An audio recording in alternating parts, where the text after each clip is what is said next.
Bonjour Philippe et merci de nous rejoindre aujourd'hui. Bonjour Younes et bonjour à tous. Philippe, nous avons vu l'or battre son record historique et l'argent renaître de ses cendres. Vous avez prédit ce cycle haussier dès la fin de l'année 2021. Pouvez-vous nous expliquer concrètement comment vous avez compris que l'or et l'argent entraient dans un nouveau cycle haussier ?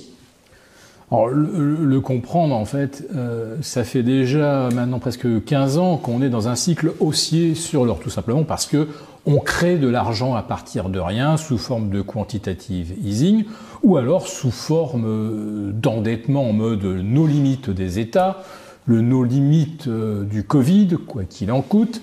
Et puis depuis, par exemple, juin 2023, les États-Unis s'endettent à un rythme de 10 milliards de dollars par jour.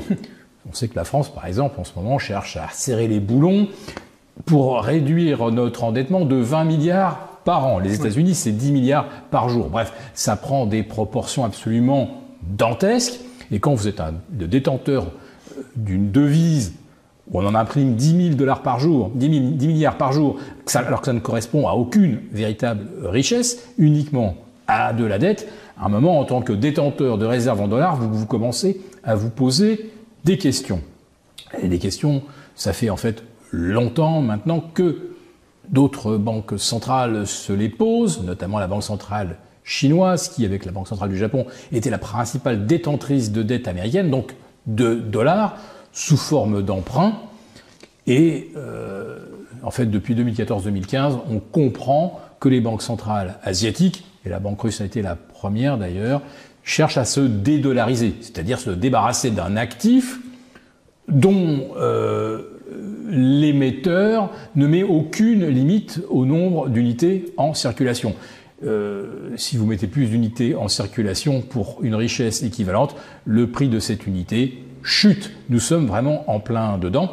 Et puis on a conscience maintenant qu'en Europe également, il y a des pays qui sont en difficulté, notamment la France, dont d'ailleurs je précise que la dette commence à être attaquée depuis les résultats des législatives du 9 juin. Et quand je dis attaqué, ça veut dire qu'en l'espace de quelques jours, l'écart de rendement avec le Bund allemand a bondi de plus 15 points, et c'est peut-être pas terminé. Ça veut dire que donc ça va créer des tensions au sein de l'Europe, et ça affaiblit l'euro, raison de plus pour détenir un actif autre que l'euro le temps que les problèmes se règlent. D'accord, donc partons de ce constat. Quels sont les facteurs tangibles qui prouvent que cette tendance haussière est durable, autant pour l'or que pour l'argent ? Alors la tendance est durable parce que on est dans un système d'endettement dont on ne sait pas comment s'en sortir. Je parle pour l'Europe et pour les États-Unis. Les Chinois, à la limite, sont très endettés également. Et le gouvernement chinois pourra décider, par exemple, de revendre des infrastructures publiques. Oui. Comme on l'a fait, nous, on avait privatisé les autoroutes en France. Si la Chine privatisait les autoroutes et pas mal de services publics, du jour au lendemain, l'État chinois n'aurait plus de dette. C'est l'épargnant chinois qui la porterait et qui serait rémunéré. Oui. Donc, pas de problème pour l'endettement chinois, même si on dit qu'ils sont aussi mal lotis que nous. Non, faux. Parce que nous, on fait de la mauvaise dette. On crée de la dette pour financer de la dépense sociale avec zéro recette en face. Oui, c'est pas de l'investissement. Voilà. Les dépenses sociales aux Émirats, pour les Émiratis, elles sont colossales.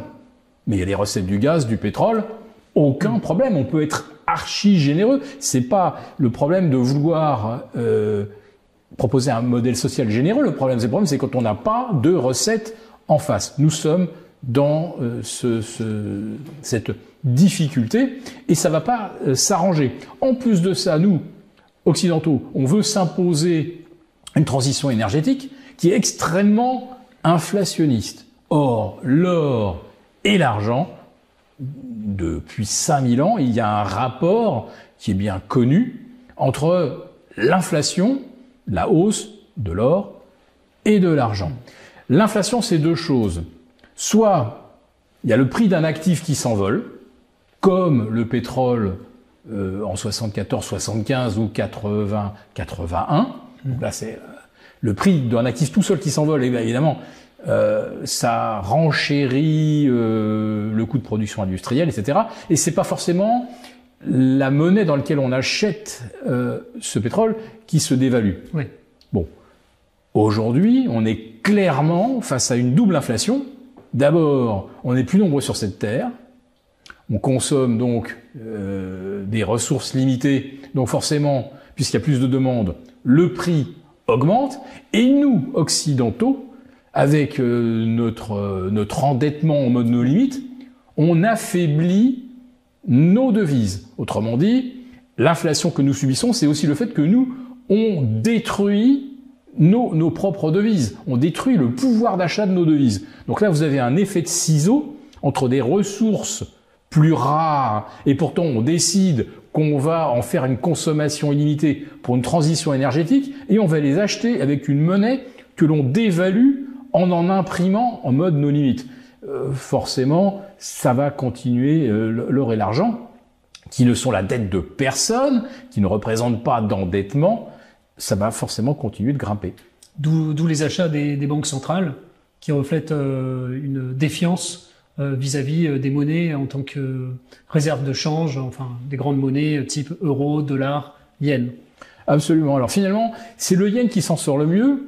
Là aussi, l'endettement du Japon, c'est 230 ou 250% du PIB. Mais elle est auto-détenue. Oui. Et puis, le Japon crée de la richesse. Il y a des actifs en face. Même raisonnement que pour la Chine. Si le Japon voulait privatiser certaines choses, ça rembourserait une bonne partie de la dette. Pas de souci. Nous, le problème, c'est qu'on ne produit pas de richesse. Les États-Unis un petit peu avec les GAFAM, avec, oui, bien sûr, Microsoft, Nvidia, et les producteurs de shale oil et de gaz transformés en GNL qu'ils vont ensuite revendre aux Européens qui avant achetaient du gaz pas cher à la Russie. Là donc, nous, qui voyons notre facture énergétique doubler en l'espace de 3 ans, ça a commencé d'ailleurs avant la guerre russo-ukrainienne. La flambée du gaz et du pétrole s'était amorcée avant le conflit ukrainien. Donc, on est dans un cycle inflationniste et qui est parti pour durer.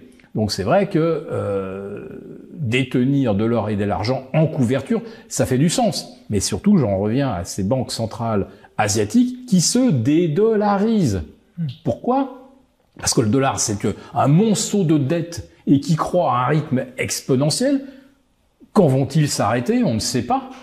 Et puis surtout, il y a la militarisation du dollar. C'est-à-dire que quand vous détenez du dollar, vous êtes en fait sous le coup, sous la supervision de la justice américaine qui peut décider que vous avez fait un mésusage du dollar et que vous méritez à ce titre d'être puni.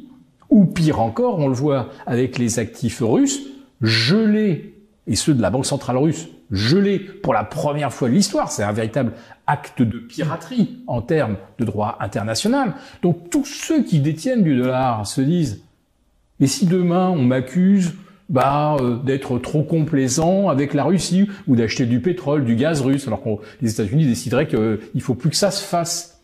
Imaginons que demain on décide de me sanctionner.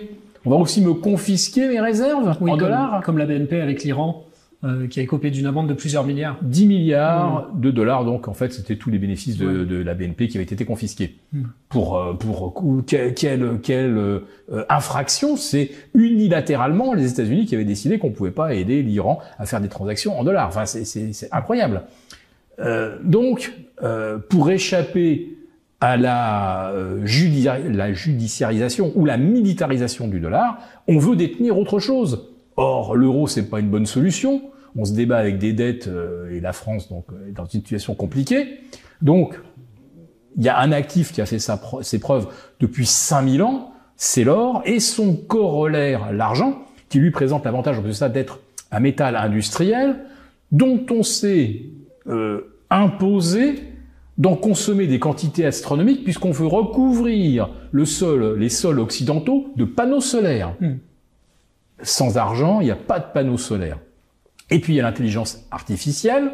Donc là aussi, on veut dans la domotique équiper les logements de logiciels d'une gestion intelligente, du chauffage. En ce moment, on est bombardé d'appels pour installer des robinets intelligents. Tout ça, ça contient des semi-conducteurs qui sont le plus souvent à base de connecteurs en argent. Donc l'intelligence artificielle, la transition énergétique, c'est une consommation d'argent énorme, alors qu'il y a un déficit de production qui dure depuis des années. Alors on arrive à équilibrer la situation en puisant dans les stocks du LME, mais il n'y en a pratiquement plus d'argent dans les stocks du LME. D'ailleurs, si vous, en tant que particulier, essayez de vous procurer des lingots d'argent ou des pièces d'argent, il n'y a plus de physique. Mais les cours restent artificiellement bas grâce à un flux permanent de vente de contrats à terme. Mais quand on voit la prime qu'il y a sur l'argent physique, on comprend bien que les prix sont falsifiés de façon absolument délibérée. D'accord. Et donc, l'argent, en plus de ça, a un retard historique sur l'or, puisqu'il y a un ratio or-argent. C'est-à-dire combien faut-il d'onces d'argent pour acheter une once d'or? Historiquement, il en faut environ 60 depuis début du XXe siècle. On était monté à 100. Oui. Très récemment, en 2023, on avait un ratio. Il fallait 100 onces d'argent qui valaient autour de 18 $ pour acheter une once d'or qui était à 1800 $.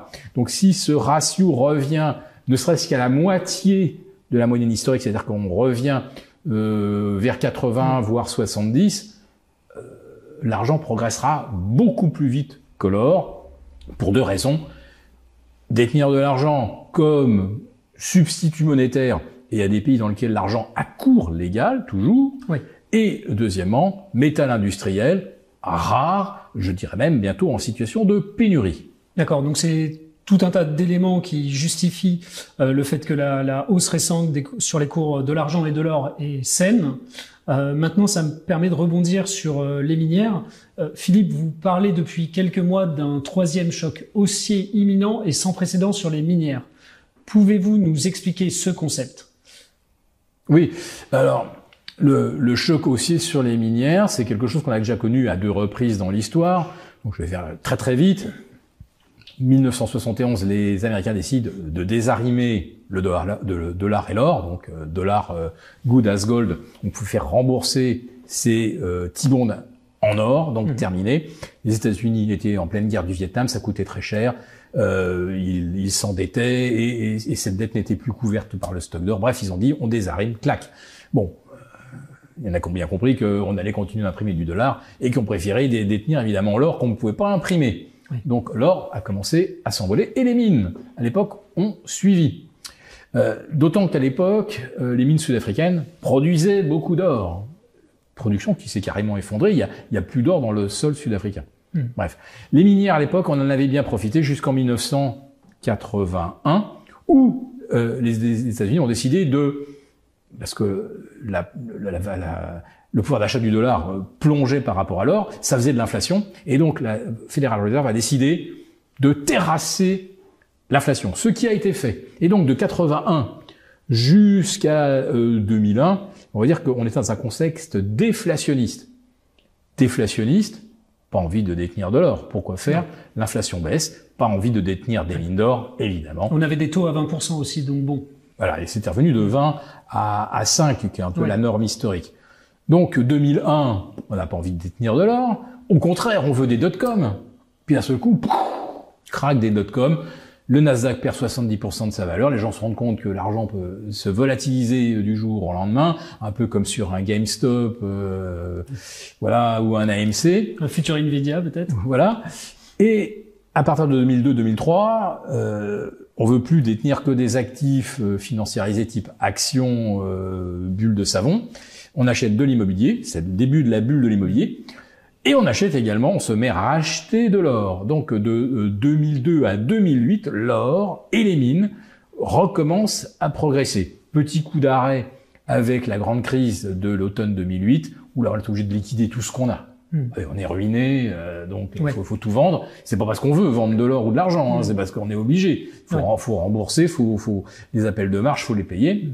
Et à partir de 2009, On repart sur de la création monétaire, là, les fameux quantitative easing. Ceux qui ont des réserves de dollars, ils sont pas fous. Ils disent, ça y est, on va réimprimer du dollar. Et à partir de 2014, la Banque Centrale Européenne commence, elle, à dire, on va aussi imprimer de l'euro. C'était totalement interdit par ces statuts. Oui. Bon, à partir du moment où vous imprimez de l'argent, comme on dit, vous l'extrayez de l'air ambiant, c'est sûr que cette monnaie va perdre de sa valeur. Qu'est-ce que vous voulez détenir en face? Évidemment, quelque chose qui va pas s'effondrer.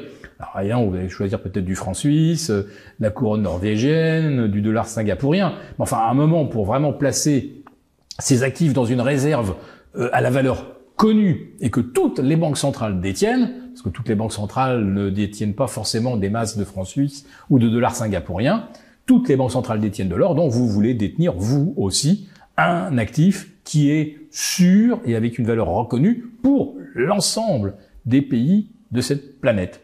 Voilà. Donc à partir de 2009, on est rentré dans l'ère du QI, et à partir de 2020 avec le Covid, on est rentré dans l'ère du no limit. On imprime de l'argent en mode no limit, quoi qu'il en coûte. Bon, pour ceux qui détiennent du dollar et de l'euro, on sait ce qu'il en est. On va dévaluer complètement la valeur de ce qu'on détient. C'est de la monnaie de singe.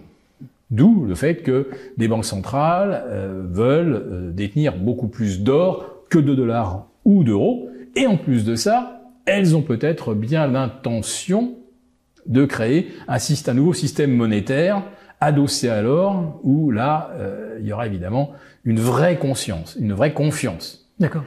Alors ça me permet de rebondir sur une question. On constate que les minières n'ont pas suivi récemment, les récents records qu'on a pu connaître sur les cours de l'or et l'argent qui renaît de ses cendres depuis quelques semaines. Pourquoi les actions minières sont-elles encore sous-évaluées aujourd'hui, selon vous, contrairement à 2011 ? Eh bien, parce que il y a de moins en moins d'or dans la croûte terrestre et il coûte de plus en plus cher à extraire. On arrivait à des coûts de 1600 à 1900 dollars de coût d'extraction. En 2021-2022, il y avait en fait peu de mines qui étaient rentables. Et pour celles qui étaient à peu près rentables, pour rassurer les actionnaires, eh bien, elles couvrent leur production. Si elles font 50 ou 100 dollars de marge par once, elles vont essayer de les garantir quand même de façon à pouvoir verser un dividende aux actionnaires. Donc, quand on était très très proche du prix d'équilibre, la tentation de couvrir pour être sûr de ne pas devenir déficitaire ou d'avoir au moins de quoi verser un petit dividende, on couvrait pratiquement 60-70% de la production. En disant au moins comme ça on survit.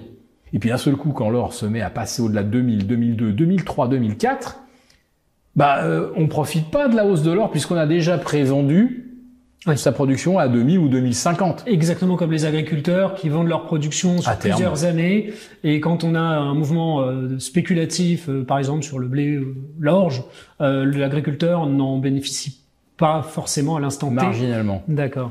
Et alors, ce qui se passe par contre pour des petites mines d'or qui, elles, quand le coût d'extraction est trop élevé, elles n'extraient pas. Elles ne produisent pas. Elles ne produisent pas, donc elles n'ont rien à couvrir. D'accord. Qu'est-ce qui se passe lorsque elles ne veulent pas produire à 1900 parce que ça leur rapporte rien, mais que l'or passe à 2003? Du jour au lendemain, elles se mettent à extraire de l'or, et comme il n'y a pas une once qui est couverte, elles bénéficient à 100% de la hausse de l'or, alors que les mines, les mines seniors matures, elles ont un modèle qui fait qu'elles ne sont pas très réactives à une hausse de l'or dont elles ne profitent qu'à moitié. Alors que les juniors, elles, du jour au lendemain, elles ne produisaient pas et demain, elles se mettent à produire avec une marge de 200, 300, 500, pourquoi pas 1000 dollars. On ne sait pas, au rythme où ça va, je pense qu'on peut raisonnablement penser que 2500 c'est presque déjà fait, mais qu'on va probablement aller à 3000. Et là, je vais revenir sur un petit rapport historique. De 70 à 75 et même à 80, l'or, grosso modo, l'once d'or est multiplié par 10. On passe de 85 dollars à 850. Puis ça retombe jusqu'en 2001, comme j'ai expliqué, parce qu'on est dans un cycle déflationniste. L'once d'or tombe à $230. Et là, 2024, on repasse de 230 à 2300. On fait x10. Oui. Mais le dernier cycle de hausse de l'or qui vient de démarrer, il a démarré à 1650. Multiplier 1650 par 10. Oui. Si jamais l'histoire se répète. Oui. Et là, tous les ingrédients sont réunis pour que l'histoire se répète. De l'euro et du dollar, monnaie de singe, une transition énergétique hyper gourmande en divers métaux, le cuivre, le zinc, le nickel et l'argent. Et vous avez en plus de ça des banquiers centraux de ces pays qui, eux, se disent qu'est-ce que c'est qu'une monnaie et comment on crée la confiance dans la monnaie, qui se disent nous, on va mettre un peu d'or de côté, puis peut-être qu'un jour, ça va être notre tour aussi de dire la monnaie de référence, la monnaie de réserve mondiale, c'est plus le dollar, il a fait son temps. Maintenant, ça va être quelque chose qui sera une monnaie conjointe pour des BRICS où la Chine deviendra un standard, par exemple. D'accord. Pour en revenir aux minières, partant de ce constat quant à leur business model, quand les minières se réveillent, quel genre de gain on peut espérer? Vous avez déjà parlé d'un x20 potentiel ou d'un x30. Est-ce vraiment réaliste? Oui, quand vous avez une mine qui est pas rentable et qui a une trésorerie tendue, qui lutte pour sa survie, on se dit celle-là, elle vaut $1, quoi. Et encore, c'est un ticket de loterie. J'achète une junior à $1 parce que voilà, si ça va à 0, j'aurais perdu $1. Mais ce que j'espère, c'est que elle était pas rentable à $1,900 l'once, à 2300 elle l'est, à 2500 elle l'est encore plus, et à 3000, et c'est le jackpot. Et là, on passe d'un titre qui rapportait 0 à quelque chose qui va peut-être engranger $500 net par once produite, voire $1000, voire plus. Donc à ce moment-là, quelle est la limite? C'est un petit peu comme Nvidia. C'est passé, Nvidia s'est multiplié par 23 en l'espace de 4 ou 5 ans, parce que sa profitabilité a fortement augmenté. Une mine d'or qui n'était pas profitable et qui se met à dégager $500 net par once produite, quel est son prix? De $1, on peut passer à 25, 30, pourquoi pas plus? Ouais, je comprends mieux. C'est un petit peu comme les producteurs de pétrole où certains, leur seuil de rentabilité, c'est $100. Donc en dessous de $100, ils travaillent pas, ils extraient pas de pétrole. Absolument. Et au-dessus de $100, et là, les gains sont exponentiels. On a pu le constater avec le début du conflit Russie-Ukraine, où il y a eu un mouvement d'euphorie sur certaines parapétrolières et pétrolières, puisque les prix du pétrole ont dépassé les... Alors là, les $100. Oui. Alors comparaison n'est pas raison, parce que là, quand vous augmentez le prix du pétrole et du gaz, d'un seul coup, pouf, vous obtenez un coup de frein conjoncturel. Vous pouvez même générer de la récession. Et là, avec l'or et l'argent, quand vous générez de la récession, vous générez encore plus de dettes. Vous aggravez encore votre problème. Oui. La récession, c'est vous êtes déjà écrasé par des montagnes de dettes et vous ne produisez pas de richesse pour aller rembourser. Qu'est-ce que vous faites?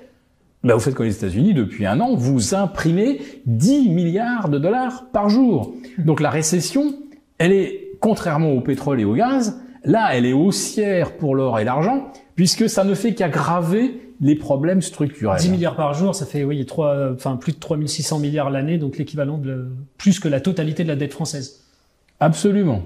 Et, chaque année. Et ça ferait, là, on serait parti sur plus de 10% du PIB américain. C'est-à-dire que pour obtenir actuellement 1,3 ou 1,4% de croissance aux États-Unis, on imprime $6 pour créer $1,3. Mais c'est un truc, ça va forcément mal finir. Ouais. Et ça va mal finir pour le dollar et ça va mal finir pour l'euro. Ouais, c'est très clair. Merci beaucoup Philippe pour tous ces éclaircissements.